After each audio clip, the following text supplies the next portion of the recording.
Hey guys, it's Jean-Claude, and we have a deck opening today for Keith Philliben, so wish him good luck. Go for this deck right here. Box has been pretty good so far. Do love seeing these new cards. I've not got to play enough of the new set, or rather as much as I would like to. Look forward to maybe going to some events here, maybe next week after Thanksgiving. We have an Orange Archon, Dis, Star Alliance, and Logos. Lay the Circular, and a Symmetrical Archon, pretty nice. I like how big it is, how much it's filling up the picture here. That's pretty cool. I do like how they really decided to use all of the space in this new set. That's really nice. Alright, let's see what you got. And if this is your first time here on the channel, I would appreciate it if you consider subscribing, or just liking the video. Heck, leave a comment. I love reading all your guys' comments. I generally respond to any questions you might have. Alright, let's check this out. Starting off with Star Alliance and its Walls Blaster. It's an upgrade. Amber, have you play it? This creature gains Fight Reap. You may deal 2 damage to a creature or attach the blaster to Chief Engineer Walls. After you attach the blaster to him, stun a creature for each upgrade on Chief Engineer Walls. Okay, interesting if we get a lot of upgrades, which Star Alliance is kind of known for. We can all win. Amber, whenever you play it, keys cost +2 Amber until the end of your next turn. So note your opponent's keys will cost 2 less. Play this whenever they're low on Amber, and hopefully you got yourself up to 4 more Amber. Tactical Officer Moon. I've not yet seen this creature. 4 power. Assault 2. Play. You may rearrange the creatures in a player's battle line. Huh. I love the fact that you can choose either your battle line or your opponent's, so you can really screw with whatever plans they might have with like taunt creatures or just creatures on flanks maybe. Or you could choose to do it to your own in case you want to move maybe some taunts around. That could be pretty cool. Quadra Quarter. It's an upgrade. Your opponent's keys cost +1 Amber for each house represented among friendly creatures to a maximum of 3. That's a great card. Red Alert. If there are more enemy creatures than friendly creatures, deal damage to each enemy creature equal to the difference. That could be a nice little board wipe. Take care of some smaller creatures. Got 2 of those. Wait, another Blaster. Molina's this time. Amber, whenever you play it, this creature gains Fight Reap. You may deal 2 damage to a creature or attach it to Arm Master Molina. After you attach it to Molina, you may deal 3 damage to a creature. It doesn't seem to have as big of an effect as some of the others have, like some might let you draw cards. Seems to be a real minor difference between the 2 and the 3, but I guess if you really need the 3, you can move it over to Molina. First Officer Fran, 4 power. Play Fight Reap. A friendly creature captures 1 Amber. That's a great card. Explo Rover, 3 power Skirmish. It can be played as an upgrade, and it gives that creature Skirmish. Chief Engineer Walls, whom we have the blaster for, 2 power Elusive. Play Fight Reap. You may return an upgrade or robot card from your discard pile to your hand. That's kind of neat. So we don't mind playing those blasters or some of those other guys early on. And check this out, Explo Rover is a robot. So I wonder if all these creatures that could potentially be used as upgrades are also robots. I'm going to assume that's probably true. Arm Master Molina, 4 power Hazardous 3. Each of its neighbors gains Hazardous 3. You'd be surprised how often that Hazardous 3 is relevant, giving it to the neighbors. Oh, and a second Molina, so we could potentially pass that blaster back and forth. Now that's actually kind of neat. Being able to move it around and do the 3 damage maybe 2 times in a turn, that's pretty good. Now we're on to Logos. Fetch Drones, it's an artifact. Action, discard the top 2 cards of your deck. For each Logos card discarded this way, a friendly creature captures 2 Amber. Already have a decent amount of Amber control so far on this deck. Remote Access. Amber, whenever you play it, use an opponent's artifact as if it were yours. Candle Unit, 5 power, 1 armor. After an enemy creature reaps, draw a card. Action, capture an Amber. Another capture card, and that's a really neat effect. Now your opponent has to decide between reaping or fighting your creature, and there's a chance that maybe whatever house they want to call, they don't have a creature that can take this off the board, so you might be able to really mess up their game plan. Wormhole Technician, 3 power, reap. Reveal the top card of your deck. If it is a Logos card, play it, otherwise archive it. Hapsis, big fan of this card, 5 power. After an enemy creature is destroyed, fighting Hapsis, ward Hapsis, and draw a card. I love taking out a small creature, putting a ward on this guy, taking out bigger creatures with the 5 power. You lose the ward, and then you kill the creature, the ward comes back on. It's just a constant ward that keeps happening with Hapsis. It's really neat. A second Hapsis, and a third one. Wow. Edie is 3 power. Play Archive a card. Your opponent's keys cost +1 Amber for each card in your archives. This is the second card we have in this deck that can increase your opponent's key cost, and I'm a fan of that. Cutthroat Research. Amber, whenever you play it, steal 2 Amber if your opponent has 8 or more. A second Cutthroat Research. We've had a couple decks where we had 2. A third Cutthroat Research. At least you get an Amber whenever you play it, so it's not too bad. Oh god, there's a 4th!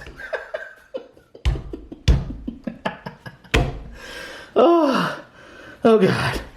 Oh, is that the last one? Is there going to be a 5th Cutthroat Research? I'm pretty sure it's the last card that you can find in Logos. I feel like it's the last one I open. Let's see if this is another blue card. If it's blue, I can't believe it if we're going to open 5 of these. Okay, it's not. We're on to Disc, but that's still pretty funny. It's Beast's Bane. Amber Navy Plate. Destroy a beast creature. So I know that this is a special rarity card. Let's go ahead and show that. Yeah, right there. So that means that obviously we're going to have some Beast inside of Disc, because I'm pretty sure we didn't have any inside Logos or inside of Star Alliance. I'm not 100% on that, but I don't like the odds of those having beasts. Destroying a beast creature is obviously pretty good against maybe some other Disc decks, and for sure against Untamed. Ortanu's Binding. We got another Ortanu deck in this box. Amber Navy Plate. Deal 2 damage to a friendly creature. I only remember maybe one creature that had armor in this deck so far, but that's still a very nice effect. A second one of those. And there's Ortanu. 7 power Reap. Return each copy of Ortanu's Binding from your discard pile to your hand. For each one returned this way, deal 2 damage to a creature with a 2 damage splash. This can be so good. I just want to point something out. I know I talked about this in the past, but now that we've seen Ortanu's again, and you guys are going to be finding them in your Worlds Collide decks, now's a good time to bring this simple fact up. If you don't want to necessarily deal 2 damage to your friendly creatures, you can still discard these 2 cards from your hand. On the same turn, you then Reap. So you can get that 4 damage with the 4 damage splash and really mess up your opponent's board. Spider is 2 power Skirmish. It gains poison while attacking an enemy flank creature. Soul Keeper upgrade. This creature gains Destroy. Destroy the most powerful enemy creature. Interesting. We can actually return this back with, I believe it was Chief Engineer Walls? Yeah, Walls I believe is one that returned upgrades. Snag is 5 power Fight. Your opponent must choose the house of the creature Snag fights as their active house on the next turn. Blood Shard Imp is 2 power. After a creature reaps, its controller must sacrifice it. Not finished with you, Amber Navy Plate. Shuffle any number of creatures from your discard pile into your deck. This card is especially good with play effects, and I know we had some in Logos and Star Alliance. What was this? Edaromi? I'm not sure how to say that name. 4 power Reap. Destroy a creature of the house with the most creatures in play. Draining Touch. Destroy a creature with no amber on it. It's a pretty good card. Dendrix is 5 power. Fight. Your opponent discards a random card from their hand. That is the last card of this deck. Alright, let's go back through this. I can't believe there was 4 Cutthroat Research in here. And I believe you had like 3 or 4 special cards in here, because you had one of the blasters was special. The other one, for some reason, I saw it looked like it was common. But you had the blaster, you had 2 Ortanu's Chains, and then you also had the Beast's Bane. So it's kind of interesting having that many special cards in one deck. Let's go ahead and pull up all the amber this deck can generate just by cycling through it. And see how much we expect to get in one go of this deck.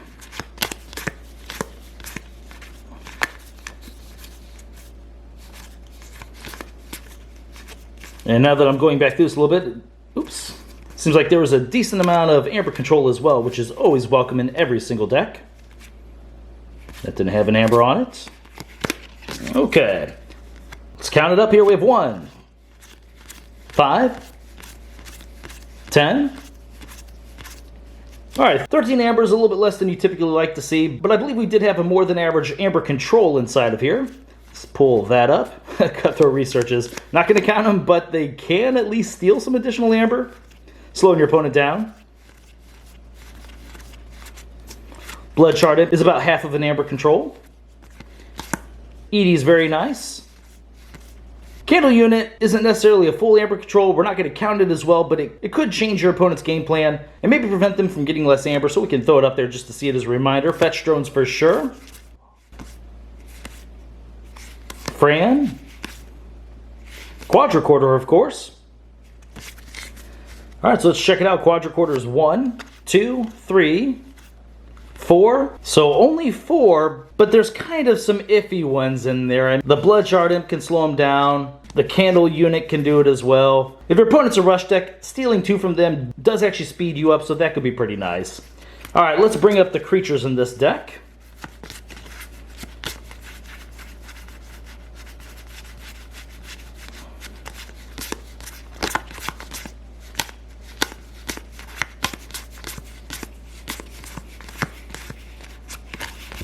Hopefully there's a decent amount. Let's count them up. 1, 5, 10, 15, 18. Okay, so about 1 above average or right at average.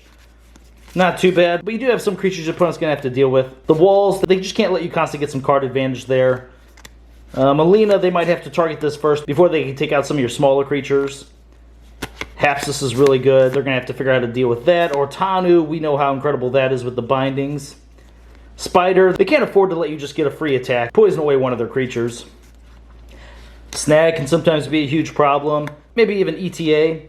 Dendrix, making them lose random cards, always nice. Edie. Yeah, too bad there actually isn't a taunt in here. I would have liked to see a taunt in Star Alliance, maybe. Oh, you know what? Gosh, the Candle unit, I forgot I had the Action Capture and Amber. That definitely should have been another Amber control card. So that bumps the number up to 5.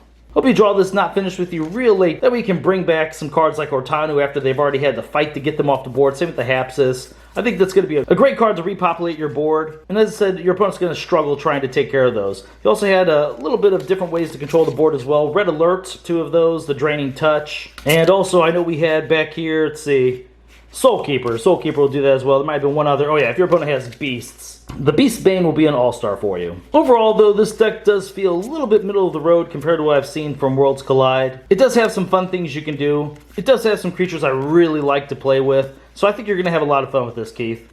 The little tricks being able to move around Molina's Blaster between the two, that could actually be some great board control as well, so we can put that up with those others. You have kind of a semi-artifact control here with remote access. I haven't seen too much of the set to see just how many like Omni artifacts there are where you sacrifice the artifact to use it. This could actually be really good against Obsidian Forge, just to take your opponent's artifact off the board so they can't try and do a key cheat against you. That said though, I think for Worlds Collide this deck does feel a little bit average though. Alright guys, well thank you very much for watching my videos, and I will see you next time.